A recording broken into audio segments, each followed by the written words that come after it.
Bismillahirrahmanirrahim. Assalamualaikum warahmatullahi wabarakatuh. Alhamdulillahirabbil alamin.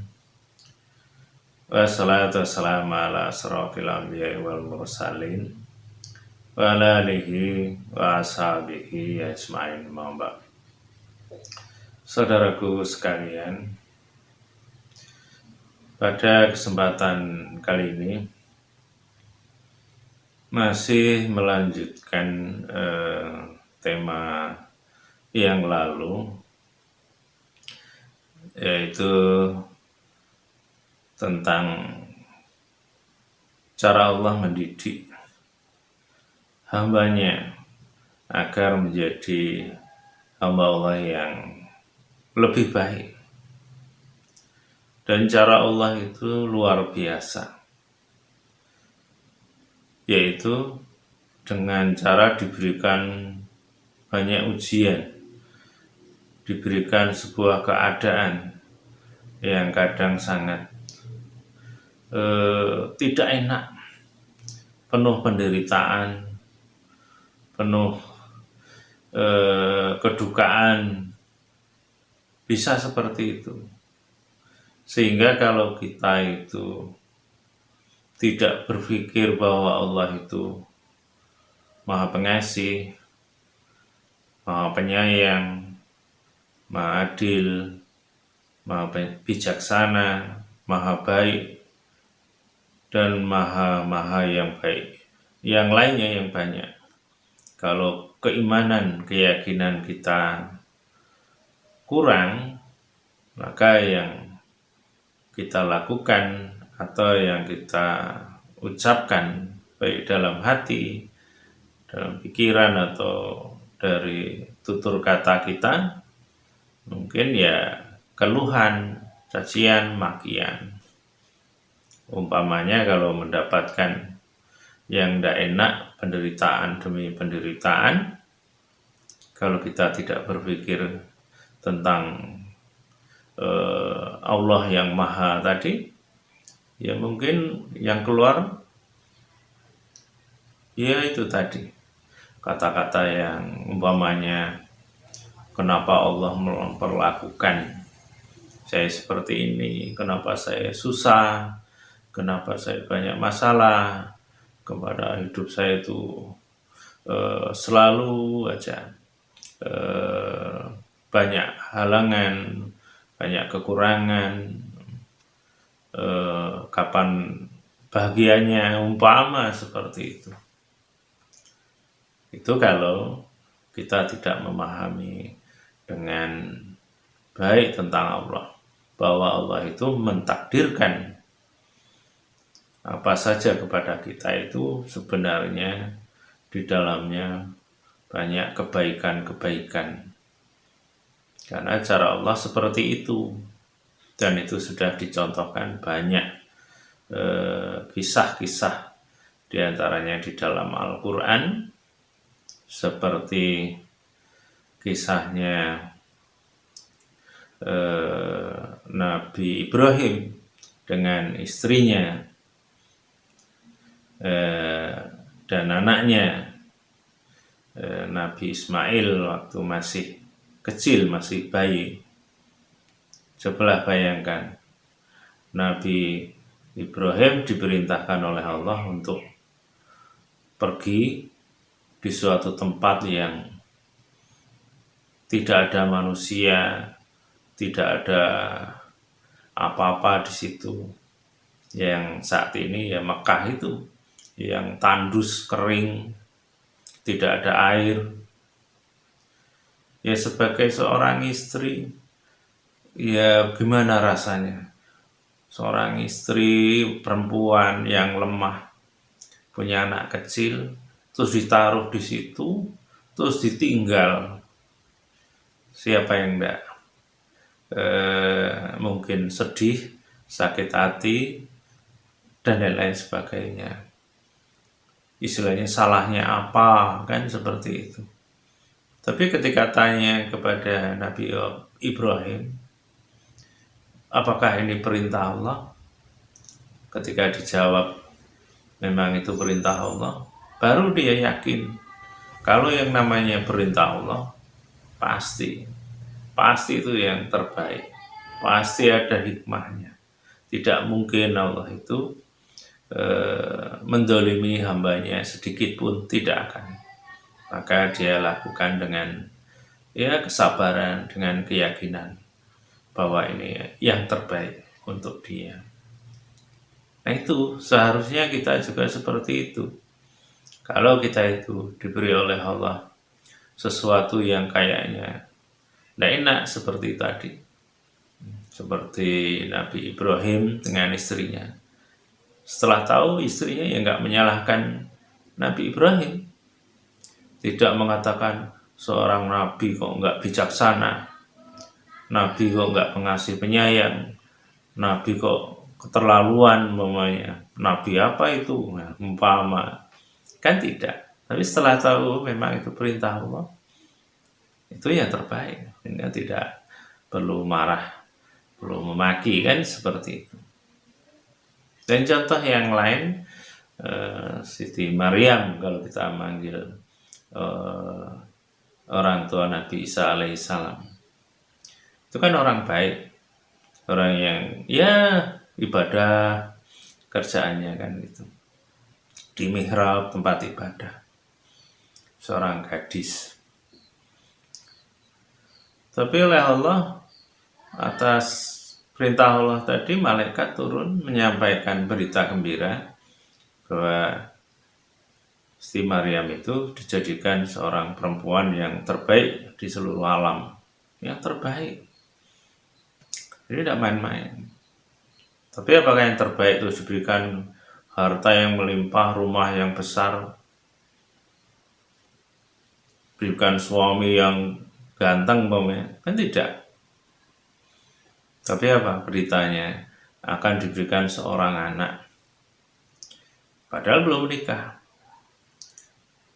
Ya awalnya saya itu belum menikah kok kayak anak, kok diberi anak maksudnya. Ya karena perintah Allah akhirnya sudah diterima. Dan apa yang terjadi?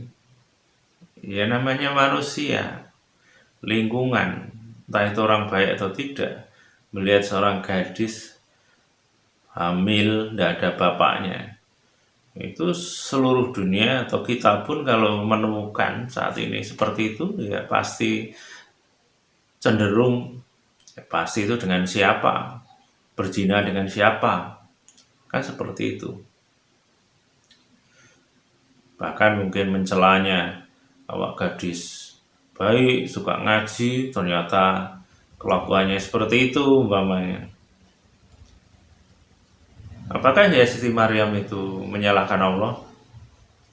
Kenapa saya sudah berbuat baik, sudah ibadah taat, malah saya diperlakukan seperti ini, sehingga fitnahan, yang keji, yang macam-macam. Allah kok tega seperti itu, Allah tidak adil, tidak pengasih, penyayang, tidak bijaksana, saya kurang apa baiknya, mungkin begitu ya. Insya Allah tidak.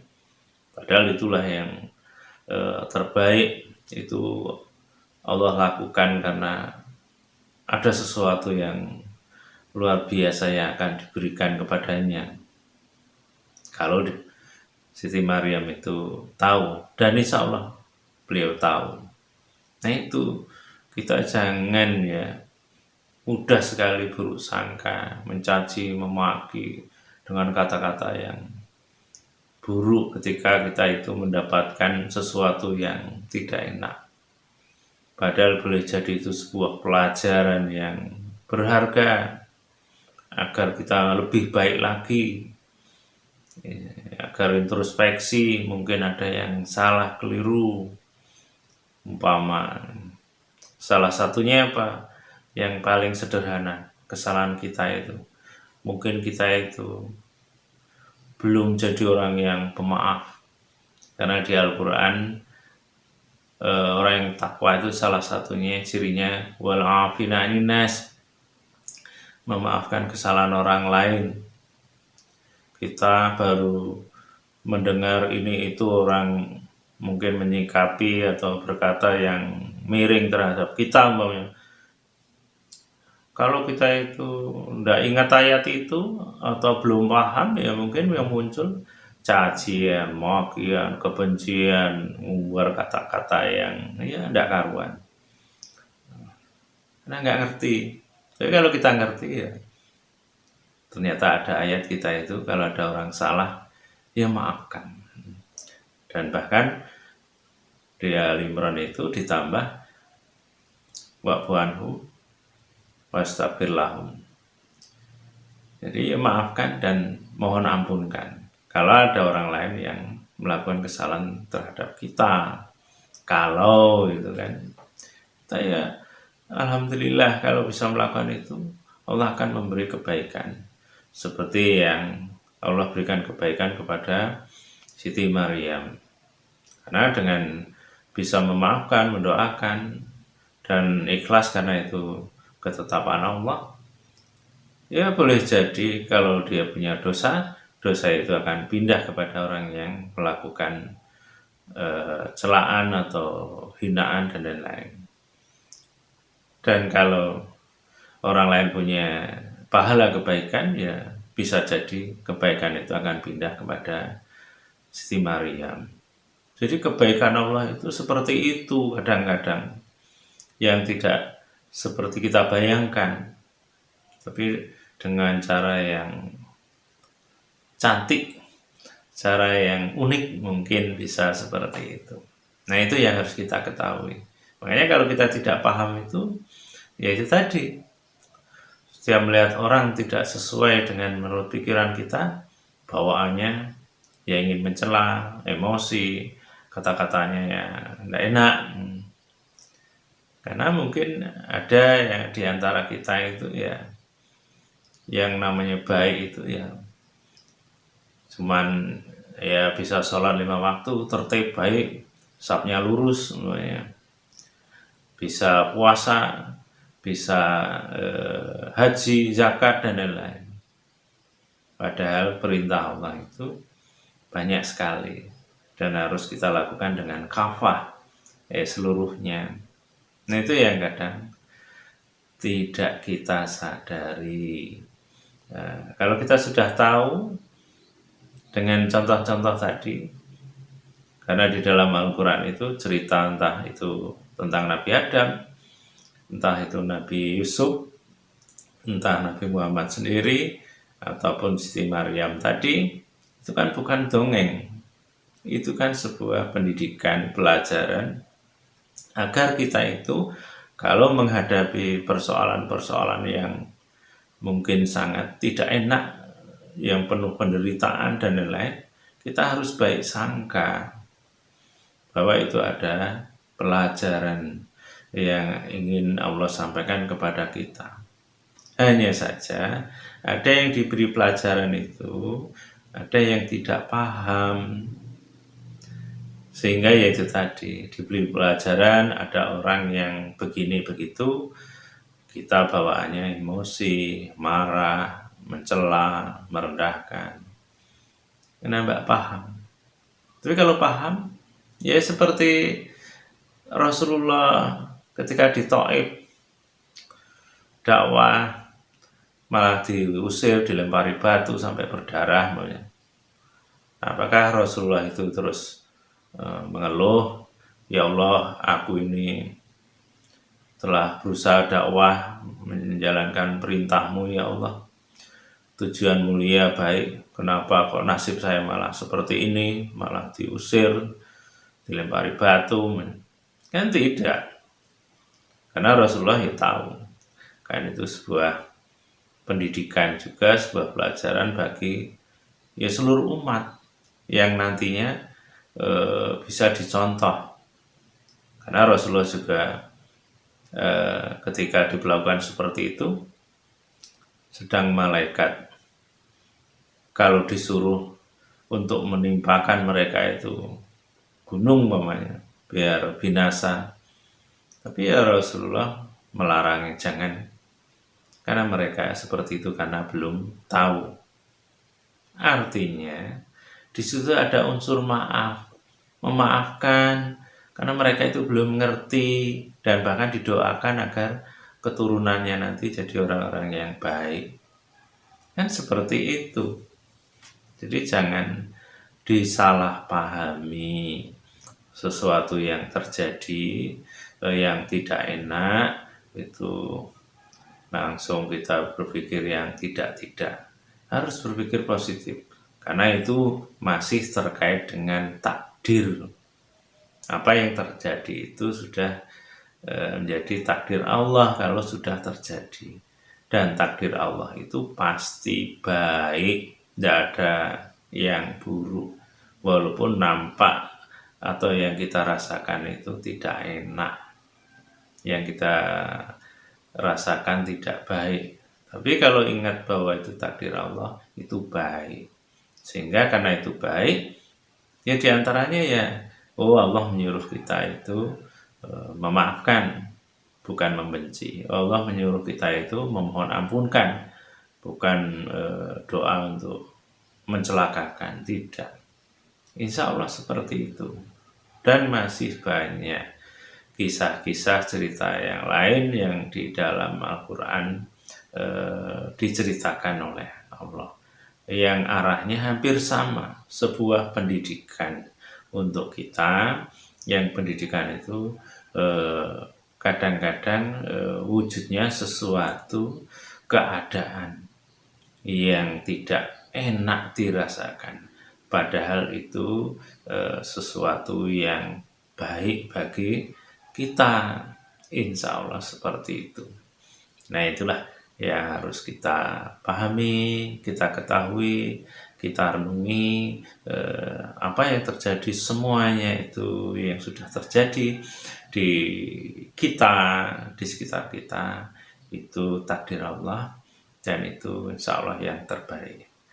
Hanya saja kitanya yang mungkin ada yang tidak paham, sesuatu yang baik itu disikapi salah, sehingga itu menjadi sebuah takdir bagi siapapun yang salah memahaminya, menjadi takdirnya yang tidak baik bagi dia.